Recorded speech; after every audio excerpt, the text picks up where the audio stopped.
Hello student, आज history का बहुत ही इम्पोर्टेंट टॉपिक डिस्कस करेंगे। प्रमुख संस्थान और उनके संस्थापक जिन्होंने भारत में स्वशासन स्थापित करने के लिए या कह सकते हैं भारत में आज़ादी के लिए अंग्रेज़ों के विरुद्ध और भारत में जो कुरीतियाँ अंधविश्वास चले आ रहे थे उन सबको ख़त्म करने के लिए और लोगों में राष्ट्रीय चेतना जागृत करने के लिए कई सारे संस्थाएं स्थापित की।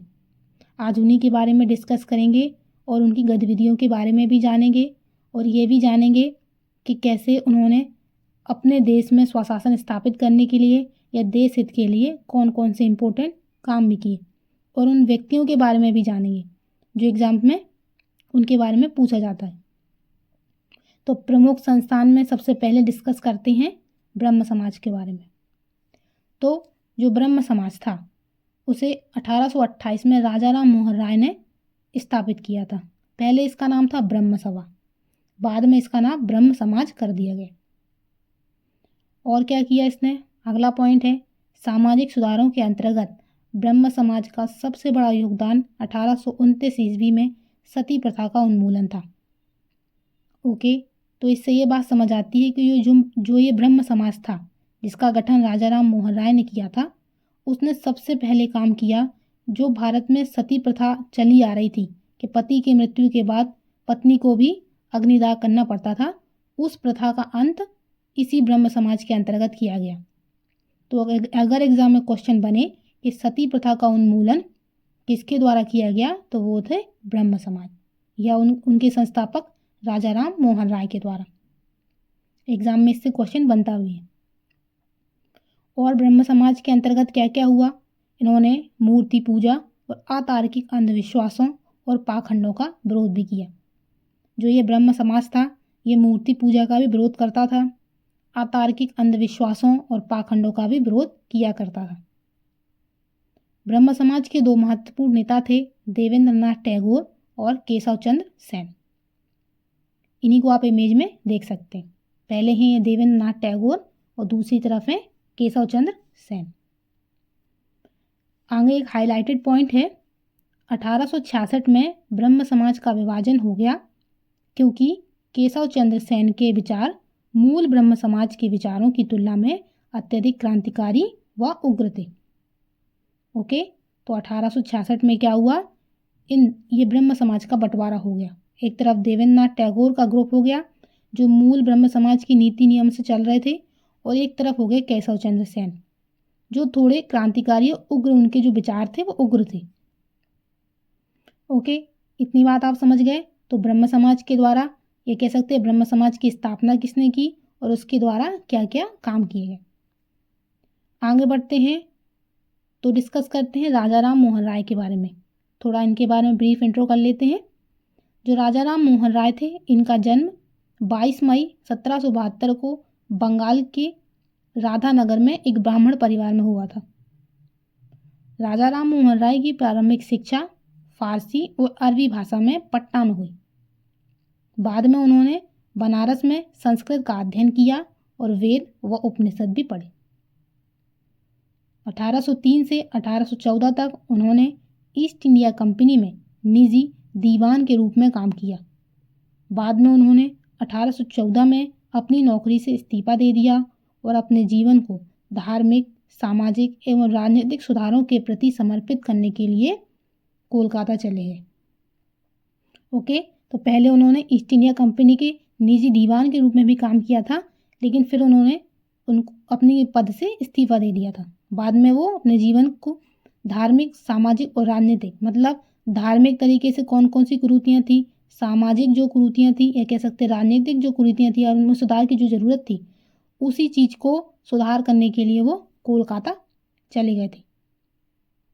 आगे एक पॉइंट है राजा राम मोहन राय दिल्ली के मुगल सम्राट द्वितीय की पेंशन से संबंधित शिकायतों हेतु इंग्लैंड गए। तभी अकबर द्वितीय द्वारा उन्हें राजा की उपाधि दी गई। मतलब जो दिल्ली के मुगल सम्राट थे अकबर द्वितीय, उनकी पेंशन का कुछ मैटर था तो उसी की शिकायत को लेके वह कहाँ गए थे? दिल्ली, इंग्लैंड गए थे। तो इसी से खुश होकर जो अकबर द्वितीय थे उन्होंने राजा राम मोहन राय को राजा की उपाधि दी थी। ठीक है, तो एग्जाम में अगर क्वेश्चन बने कि राजा राम मोहन राय को राजा की उपाधि किसने दी, तो वो थे अकबर द्वितीय। ओके, क्योंकि एग्ज़ाम बहुत कह सकते हैं एग्ज़ाम में बहुत सारा कंपटीशन बढ़ गया है, तो कहीं से भी कोई भी मतलब पेपर को कह सकते हैं ना बहुत डिफ़िकल्ट बनाने के लिए क्वेश्चंस बीच बीच में से आ सकते हैं। तो आप लोगों को अब तो सभी कुछ पढ़ने की ज़रूरत है। आगे बढ़ते हैं और दूसरी डिस्कस करते हैं दूसरी संस्थान के बारे में, वह थी साइंटिफिक सोसाइटी। इसकी शुरुआत 1864 में सर सैयद अहमद खान ने अलीगढ़ में की थी। ओके, तो जो साइंटिफिक सोसाइटी थी उसकी स्थापना किसने की, सर सैयद अहमद खान ने अलीगढ़ में। अब इसका उद्देश्य क्या था इस सोसाइटी का, इसका उद्देश्य मुसलमानों को पश्चिमी शिक्षा से अवगत कराना और मुसलमानों के दृष्टिकोण को आधुनिक बनाना था। यह संस्था क्या करती थी, यह संस्था विज्ञान और अन्य पुस्तकों को अंग्रेजी से उर्दू में प्रकाशित करती थी। बेसिकली उनका उद्देश्य मुसलमानों को आधुनिक बनाना था। ठीक है, तो वो सारी जो पुस्तकें थी साइंस से रिलेटेड, वो सारी पुस्तकें क्योंकि पहले अंग्रेजी में थी तो उसी को कन्वर्ट करके उर्दू में प्रकाशित करते थे ये लोग साइंटिफिक सोसाइटी वाले। आगे क्या हुआ, 1877 ईस्वी में सर सैयद अहमद खान ने अलीगढ़ में मोहम्मद एंग्लो ओरिएंटल कॉलेज की स्थापना की। ठीक है, जो साइंटिफिक सोसाइटी के संस्थापक थे सर सैयद अहमद खान, उन्होंने ओरिएंटल कॉलेज की स्थापना की जो कि मुसलमानों के धार्मिक और सांस्कृतिक पुनर्जागरण का केंद्र बना। आगे चलकर यही कॉलेज 1920 में अलीगढ़ मुस्लिम विश्वविद्यालय बन गया। इमेज में देख सकते हैं यह है अलीगढ़ मुस्लिम विश्वविद्यालय। ओके, तो इसके संस्थापक कौन हुए, सर सैयद अहमद खान। नेक्स्ट है, आगे बढ़ते हैं, अब है नेक्स्ट संस्थान ईस्ट इंडिया एसोसिएशन। इसकी स्थापना 1866 में दादा भाई नौरोजी ने लंदन में की थी। अब इसका उद्देश्य क्या था, इसका उद्देश्य था ब्रिटिश सरकार के सामने भारतीयों का दृष्टिकोण रखना था।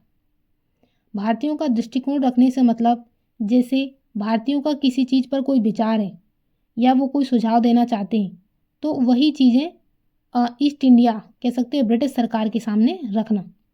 तो यही एसोसिएशन करता था, भारतीयों का दृष्टिकोण ब्रिटिश सरकार के सामने रखता था। ठीक है, दादा भाई नौरोजी द्वारा लिखी किताब poverty and the un British rule in India, image में देख सकते हैं ये उनकी बुक है, किसके द्वारा लिखी गई, दादा भाई नौरोजी के द्वारा। बुक का नाम था poverty and the un British rule in India. Question बन सकता है एग्जाम में कि दादा भाई नौरोजी द्वारा लिखी किताब कौन सी है, या ऐसा भी क्वेश्चन बन सकता है कि poverty and the un British rule in India किसके द्वारा लिखित किताब है, तो यह है दादा भाई नौरोजी के द्वारा। उनका एक डायलॉग है वो भी इम्पोर्टेंट एग्जाम में क्वेश्चन बनता है, हम दया की भीख नहीं मांगते, हम तो केवल न्याय चाहते, ब्रिटिश नागरिक के समान ही अधिकारों का जिक्र नहीं करते, हम तो केवल स्वशासन चाहते। ठीक है, तो उनका जो कहना था कि हम केवल स्वशासन चाहते हैं, जो ब्रिटिश नागरिक हैं उनके जैसे अधिकार नहीं चाहते, हम बस ये चाहते कि हमारा खुद का एक शासन व्यवस्था हो। ओके, तो ये किसने कहा था, ये कहा था दादा भाई नौरोजी ने। नेक्स्ट है सत्यशोधक समाज। इसकी स्थापना 1873 ईस्वी में ज्योतिबा फुले ने पुणे में की थी। ओके, तो सत्यशोधक समाज की स्थापना किसने की, ज्योतिबा फुले। इमेज में देख सकते हैं यह है ज्योतिबा फुले। इसका उद्देश्य था समाज के निचले वर्ग के लोग विशेषकर शूद्रों को उच्च जातियों के शोषण से मुक्त कराना और उन्हें बराबरी का हक दिलाना था। ओके, तो जो सत्यशोधक समाज था वह निचले वर्ग के लोग जो शूद्र वगैरह थे उनको जो उच्च जाति वगैरह शोषण करती थी उससे मुक्त कराना था या उन्हें बराबरी का हक भी दिलाना इस सत्यशोधक समाज का उद्देश्य था। इस संस्था ने सामाजिक दासता के विरुद्ध आवाज़ उठाई और सामाजिक न्याय की मांग में अपना विशेष योगदान दिया। ओके, तो ज्योतिबा फुले ने सत्यशोधक समाज की स्थापना की जो निचले वर्ग के लोग विशेषकर शूद्रों को उच्च जातियों के शोषण से मुक्त कराती थी। आगे बढ़ते हैं, आगे जानते हैं आर्य समाज के बारे में। इसकी स्थापना 1875 ईस्वी में स्वामी दयानंद सरस्वती के द्वारा मुंबई में की गई थी। इमेज में देख सकते हैं, ये है स्वामी दयानंद सरस्वती। इसके द्वारा निम्न कार्य किए गए। तो पहला था जाति प्रथा का विरोध करना, दूसरा था स्वदेशी शब्द का विशेष महत्व, तीसरा था स्त्रियों को पुरुषों के समान अधिकार दिए जाने का समर्थन। ये आर्य समाज के द्वारा कुछ कार्य किए गए। जाति प्रथा का उन्होंने विरोध किया, स्वदेशी शब्द का विशेष महत्व दिया और स्त्रियों को पुरुषों के समान अधिकार दिए जाने का समर्थन किया। ओके, तो ये आर्य समाज के द्वारा कुछ किए गए इम्पोर्टेंट काम थे। आगे बढ़ते हैं और जानते हैं भारतीय राष्ट्रीय कांग्रेस के बारे में। इसकी स्थापना 1885 में A.O. ह्यूम ने की थी। तो कह सकते हैं A.O. ह्यूम इसके जन्मदाता थे। इमेज में देख सकते हैं, ये है A.O. ह्यूम। इसका पहला अधिवेशन 28 दिसंबर 1885 को व्योमेश चंद्र बनर्जी की अध्यक्षता में मुंबई स्थित गोकुलदास तेजपाल संस्कृत विद्यालय में हुआ था, जिसमें 72 प्रतिनिधियों ने भाग लिया था। ठीक है, ये जो भारतीय राष्ट्रीय कांग्रेस थे, इसका मुख्य उद्देश्य अपना शासन स्थापित करना भारत में। ओके, भारत की आज़ादी के लिए ही मेन ये लोग ने अपना ये गठन किया था भारतीय राष्ट्रीय कांग्रेस का। इसके कई सारे अधिवेशन हुए। 1885 जब से ये बना और 1948 इसके बीच में 56 अधिवेशन भी हुए इनके। ओके, तो ये थे भारतीय राष्ट्रीय कांग्रेस। नेक्स्ट थे प्रार्थना समाज। इसकी स्थापना 1867 ईस्वी में केशव चंद्र सेन के द्वारा मुंबई में की गई। ओके, तो किसने की प्रार्थना समाज की स्थापना? केशव चंद्र सेन ने। इसके प्रमुख सदस्य थे आत्मारंग पांडुरंग, महादेव गोविंद रानाडे, नारायण चंद्रवकर और R.J. भंडारन। आप इमेज में देख सकते हैं, पहले है केशव चंद्र सेन, उसके बाद है आत्मारंग पांडुरंग, उसके बाद है महादेव गोविंद रानाडे, फिर है नारायण चंद्रवकर और फिर है R.J. भंडारन। ये थे प्रार्थना समाज के सदस्य। और इस प्रार्थना समाज का मुख्य उद्देश्य क्या था? जाति प्रथा का बहिष्कार करना, अछूतों के उद्धार में योगदान देना, स्त्रियों की शिक्षा को प्रोत्साहित करना, बाल विवाह का विरोध और विधवा विवाह का समर्थन करना। ठीक है, तो ये कुछ काम थे, यह कह सकते हैं ये उद्देश्य थे प्रार्थना समाज के। ओके, तो एग्जाम में क्वेश्चन बन सकता है कि प्रार्थना समाज की स्थापना किसने की? वह की थी केशव चंद्र सेन ने। ओके, नेक्स्ट बढ़ते हैं। नेक्स्ट है रामकृष्ण मिशन। इसकी स्थापना 1897 ईस्वी में स्वामी विवेकानंद के द्वारा बेलूर में की गई। ठीक है, तो ये इमेज में देख सकते हैं, ये है स्वामी विवेकानंद और इस तरफ इमेज में देख सकते हैं ये है रामकृष्ण परमहंस। इसके द्वारा निम्न कार्य भी किए गए। पहला काम था जनता की जो दशा है उसको सुधारने पर विशेष जोर, देश भर में नए शिक्षण संस्थानों की स्थापना, देश विदेश में भारतीय संस्कृति का प्रचार प्रसार और देश के नौजवानों द्वारा देश पर गर्व करने की विचारधारा का प्रतिपादन। ये कुछ इम्पोर्टेंट काम थे जो रामकृष्ण मिशन के द्वारा किए गए।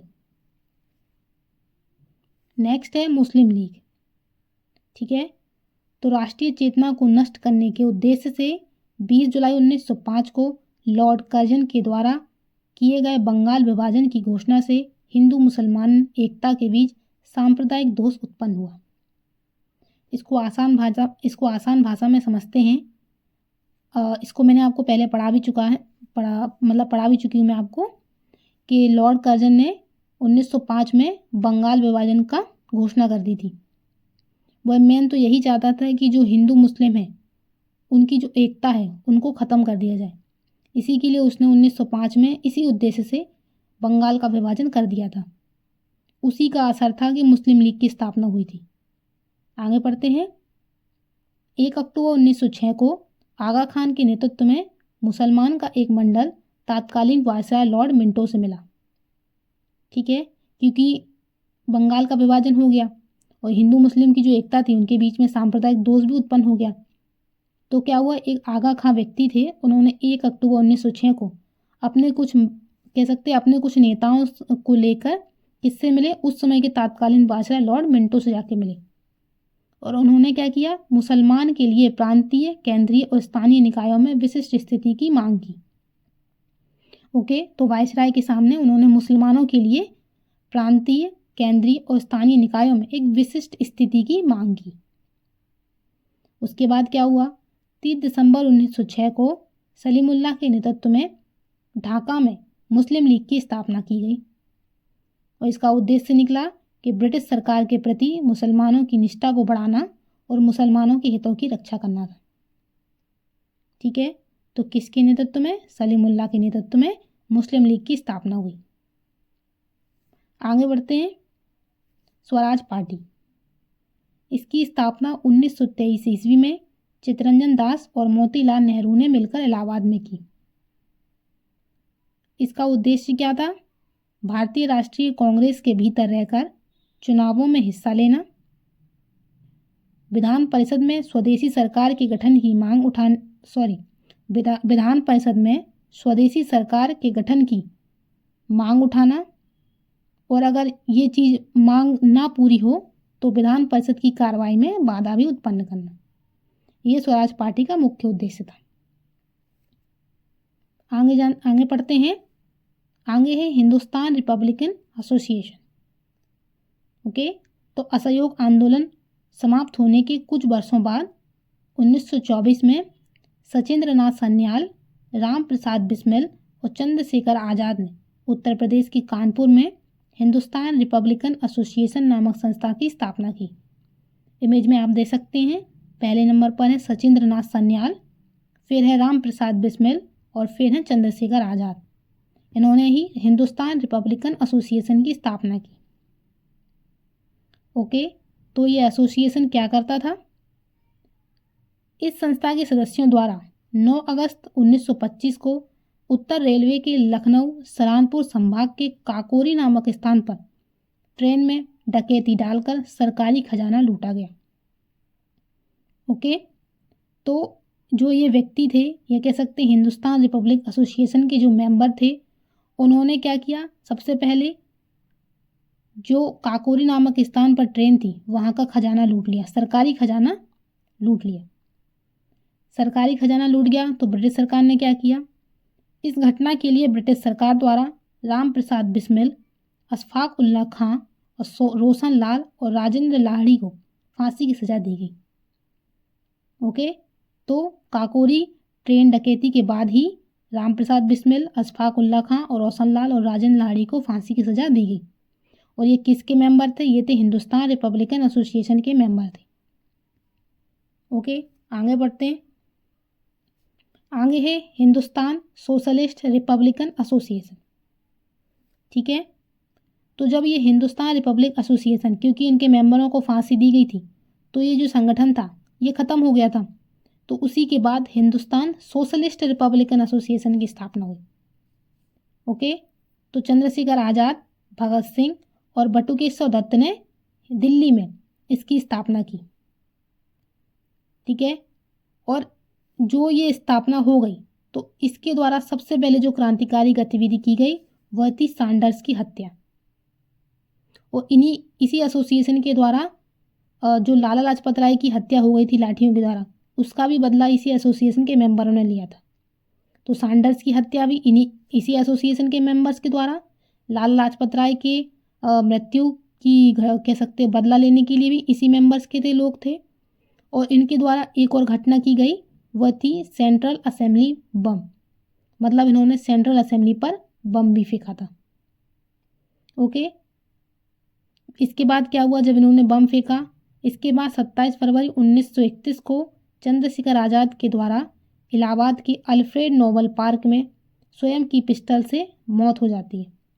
मतलब जो चंद्रशेखर आज़ाद थे वह अल्फ्रेड नोबल पार्क में खुद को गोली मार लेते हैं अपनी पिस्टल से।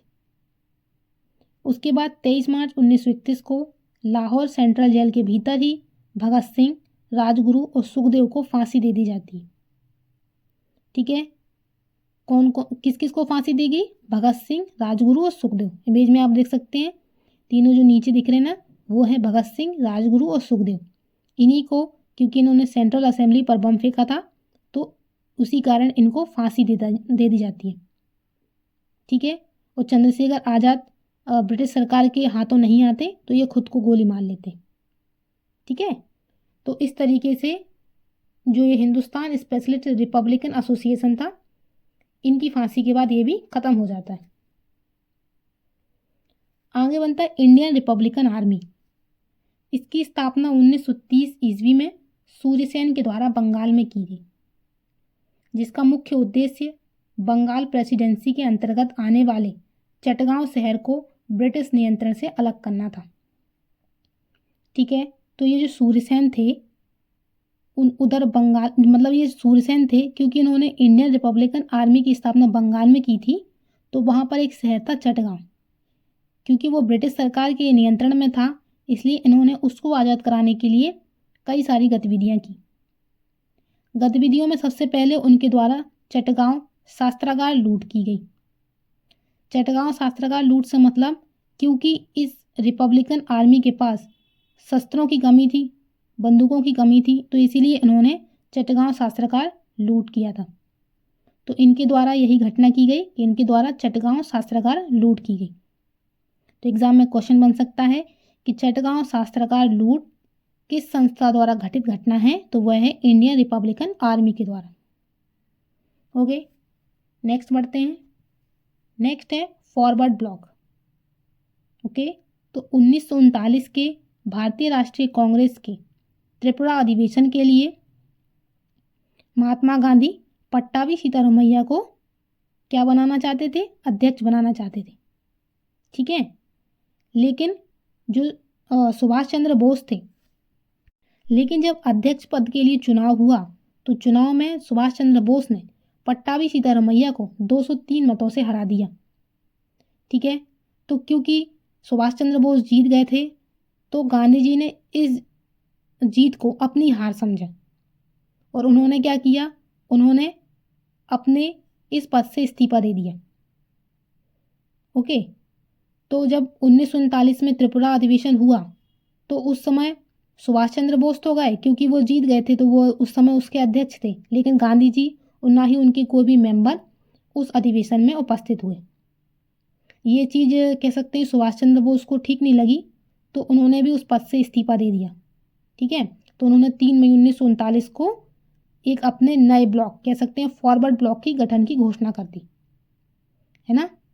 तो जब उन्होंने फॉरवर्ड ब्लॉक की घोषणा कर दी तो उस चक्कर में उनको कांग्रेस पार्टी से, या कह सकते हैं राष्ट्रीय कांग्रेस से, उनको निकाल दिया गया। ठीक है। तो आप इतना समझ गए। सिंपल भाषा में ये था कि जब 1939 का राष्ट्रीय कांग्रेस अधिवेशन होना था, जो त्रिपुरा में होना था, उसमें जो महात्मा गांधी थे वो चाहते थे कि पट्टाभी सीतारामैया अध्यक्ष बने, लेकिन सुभाष चंद्र बोस भी यही चाहते थे। तो इनके बीच में क्या हुआ? एक चुनाव हुआ जिसमें जो सुभाष चंद्र बोस थे, इन्होंने पट्टाभी सीतारामैया को 203 मतों से हरा दिया। तो जब ये जीत गए, सुभाष चंद्र बोस जीत गए, तो ये चीज़ गांधी जी को अच्छी नहीं लगी, उन्होंने इसको अपनी हार माना। तो उन्होंने क्या किया? उन्होंने अपने मेंबर, खुद को और उनके जो खुद के मेंबर थे उन सभी के साथ उन्होंने इस्तीफा दे दिया। इसी चक्कर में जब त्रिपुरा का अधिवेशन हुआ और सुभाष चंद्र बोस बहुत ज़्यादा बुखार होने के बावजूद भी वहाँ उपस्थित हुए, लेकिन महात्मा गांधी और उनके कोई भी साथी उस अधिवेशन में उपस्थित नहीं हुए। इसी कारण सुभाष चंद्र बोस ने 3 मई 1939 को फॉरवर्ड ब्लॉक की गठन की घोषणा कर देते, जिसके बाद उन्हें कांग्रेस पार्टी से भी निकाल दिया जाता है।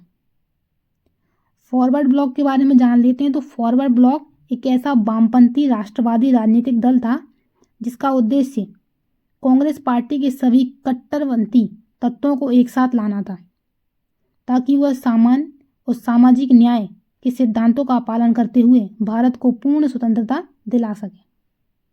इसीलिए सुभाष चंद्र बोस ने फॉरवर्ड ब्लॉक की गठन की घोषणा की थी। तो एग्जाम में क्वेश्चन बन सकता है कि फॉरवर्ड ब्लॉक की स्थापना किसने की? वह थे सुभाष चंद्र बोस। आगे बढ़ते हैं, आगे जानते हैं आज़ाद हिंद फौज के बारे में। ओके, तो आज़ाद हिंद फौज के बारे में जानने से पहले क्योंकि इसकी स्थापना रास बिहारी बोस ने की थी, तो थोड़ा रास बिहारी बोस के बारे में जान लेते हैं। इमेज में आप देख सकते हैं, ये है रासबिहारी बोस, ये है उनकी वाइफ। तो जो रासबिहारी बोस थे वह 1915 में जापान चले गए थे। वहाँ जाकर उन्होंने एक जापानी औरत 1918 में उससे शादी कर लेते हैं। वो इमेज में आप देख सकते हैं उनकी वाइफ है जो जापानी है। तो 1918 में रासबिहारी बोस जापानी महिला से शादी कर लेते हैं, जिस कारण से उन्हें 1923 में जापान की नागरिकता मिल जाती है। ठीक है, इतनी बात आप समझ गए। इसके बाद आगे बढ़ते, सितंबर 1942 को नहीं मार्च 1942 को जापान के टोक्यो शहर में रासबिहारी बोस ने एक सम्मेलन का आयोजन किया, जिसमें इंडिया इंडिपेंडेंस लीग की स्थापना का निर्णय लिया गया। ठीक है, जो ये इंडिया इंडिपेंडेंस लीग थी, इसका कह सकते हैं इसका मेंबर वह किसको बनाना चाहते थे? सुभाष चंद्र बोस को बनाना चाहते थे, लेकिन सुभाष चंद्र बोस उस समय बर्लिन में थे। ठीक है, तो क्या होगा? तो रासबिहारी बोस अकेले ही सितंबर 1942 में आज़ाद हिंद फौज का गठन कर देते हैं।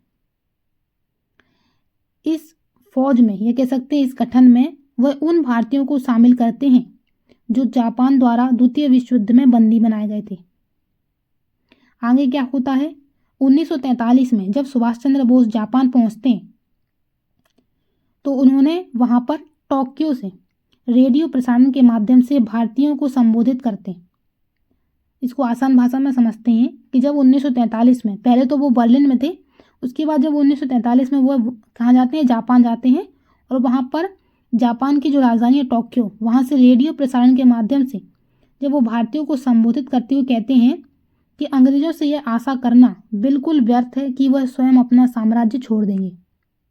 हमें भारत के अंदर व बाहर कह सकते हैं स्वतंत्रता के लिए स्वयं संघर्ष करना होगा।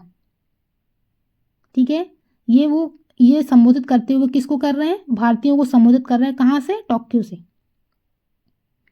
तो जब सुभाष चंद्र बोस के इस भाषण को रासबिहारी बोस ने सुना तो वह इससे बहुत प्रभावित हुए और उन्होंने जुलाई 1943 को सुभाष चंद्र बोस को आज़ाद हिंद फौज का नेतृत्व सौंप दिया। इसके बाद सुभाष चंद्र बोस ने सुप्रीम कमांडर के रूप में आज़ाद हिंद फौज को संबोधित किया और दिल्ली चलो का नारा दिया। ओके, तो दिल्ली चलो का नारा आज़ाद हिंद फौज के द्वारा दिया गया। ठीक है, और किसने कहा? ये सुभाष चंद्र बोस ने। ठीक है, आगे बढ़ते हैं, आगे जानते हैं थियोसॉफिकल सोसाइटी के बारे में। थियोसॉफिकल सोसाइटी की स्थापना न्यूयॉर्क में 1875 में मैडम HP ब्लावात्स्की, जो एक रूसी महिला थी, और हेनरी स्टील ऑलकोट के द्वारा की गई थी। इमेज में आप देख सकते हैं ये जो कपल दिख रहा है, ये है HP ब्लावात्स्की और ये है हेनरी स्टील ऑलकोट। इन्हीं के द्वारा थियोसॉफिकल सोसाइटी की स्थापना न्यूयॉर्क में की गई। और भारत में इसका मुख्यालय कहाँ पर था? थियोसॉफिकल सोसाइटी का मुख्यालय 1882 में भारत में मद्रास के पास अडायर में स्थित किया गया। ठीक है, तो भारत में कहाँ पर किया गया? मद्रास में, अडायर नदी के पास। 1893 ईस्वी में श्रीमती एनी बेसेंट जब भारत पहुंची और ओलकोट की मृत्यु के बाद समिति का नेतृत्व संभाला। ठीक है, जो ये पर्सन दिख रहे हैं ओलकोट, जब इनकी मृत्यु हो जाती है तो थियोसॉफिकल सोसाइटी का नेतृत्व एनी बेसेंट संभाल लेती हैं। इसका उद्देश्य क्या था? थियोसॉफिकल सोसाइटी ने हिंदू धार्मिक विचारों पर शोध किया और हिंदू शास्त्रों का अनुवाद प्रकाशित करवाया। शिक्षित भारतीय युवाओं के दिमाग में राष्ट्रीय गौरव के प्रति आकर्षण उत्पन्न किया, जिसने राष्ट्रवाद की आधुनिक अवधारणा को जन्म दिया। यह इस थियोसॉफिकल सोसाइटी का उद्देश्य था। इतनी बात आप समझ गए। अब आगे जानते हैं तत्वबोधिनी सभा के बारे में। तत्वबोधिनी सभा की स्थापना देवेंद्र नाथ ठाकुर ने कोलकाता में 6 अक्टूबर 1839 में की थी। इसका उद्देश्य धार्मिक विषयों पर चिंतन तथा उपनिषदों का प्रसार करना था। आरंभ में इसका नाम तत्वरंजनी सभा था। ठीक है, यह ब्रह्म समाज से टूटकर अलग हुए कुछ लोगों द्वारा स्थापित एक संघ था। बाद में इसका नाम तत्वबोधिनी सभा कर दिया गया और 1859 में पुनः इस सभा का विलय ब्रह्म समाज में कर दिया गया। तो पहला क्वेश्चन बनेगा कि इसकी स्थापना किसने की। वह थे देवेंद्र नाथ ठाकुर। और इसका उद्देश्य भी पूछ सकते हैं, तो इसका उद्देश्य था धार्मिक विषयों पर चिंतन और उपनिषदों का प्रसार। इतनी बात आप समझ गए। आगे जानते हैं यंग बंगाल आंदोलन। यंग बंगाल आंदोलन के प्रवर्तक Anglo Indian Henry William Derozio थे। यह आंदोलन वर्ष 1828 में बंगाल में चलाया गया। इस आंदोलन का मुख्य उद्देश्य प्रेस की स्वतंत्रता, जमीनों पर किए जा रहे अत्याचारों से रैयतवाड़ी की रक्षा, सरकारी नौकरियों में ऊंचे वेतनमान के अंतर्गत भारतीय लोगों को नौकरी दिलवाना था। 22 वर्ष की अवस्था में 1831 में डेरोजियो की मृत्यु हो जाती है। तो सुरेंद्रनाथ बनर्जी ने डेरोजियो को क्या कहा। सुरेंद्रनाथ बनर्जी ने डेरोजियो को बंगाल में आधुनिक सभ्यता के अग्रदूत और कह सकते हैं हमारी जाति के पिता कहा। और डेरोजियो को आधुनिक भारत का प्रथम राष्ट्रवादी भी कहा जाता है। ठीक है, तो डेरोजियो को आधुनिक भारत का राष्ट्रवादी भी कहा जाता है। और सुरेंद्रनाथ बनर्जी ने उन्हें आधुनिक सभ्यता का अग्रदूत या हमारी जाति के पिता भी कहा। तो इमेज में देख सकते हैं ये हैं डेरोजियो, तो इन्होंने ही यंग बंगाल आंदोलन चलाया था। आगे है सर्वेंट ऑफ इंडिया। 1905 में गोपाल कृष्ण गोखले के द्वारा सर्वेंट ऑफ इंडिया सोसाइटी की स्थापना की गई। इसका उद्देश्य कल्याणकारी कार्यों में विभिन्न जातियों और धर्म के भारतीयों को एकजुट करने और प्रशिक्षित करने का था। ओके, तो वह विभिन्न जातियों को और जो भारतीयों के विभिन्न प्रकार के धर्म है उन सभी लोगों को इकट्ठा करके उनको प्रशिक्षित करना था। गोखले को महात्मा गांधी का राजनीतिक गुरु के रूप में भी जाना जाता है। ठीक है, तो महात्मा गांधी के राजनीतिक गुरु कौन थे। वो थे गोपाल कृष्ण गोखले, और इन्होंने ही सर्वेंट ऑफ इंडिया सोसाइटी की स्थापना भी की थी। ओके, तो ये इस वीडियो का लास्ट था। हम सभी ने बहुत इंपॉर्टेंट जो भी संस्थान थे और उनके संस्थापक थे उनके द्वारा क्या क्या काम किए गए, उस संस्था द्वारा क्या क्या काम किए गए, वो इस वीडियो में आप आज सब कुछ डिस्कस किया है। अगर ये वीडियो आपको अच्छा लगे बच्चों तो चैनल को सब्सक्राइब और इस वीडियो को लाइक ज़रूर करना। ठीक है, ओके बच्चों।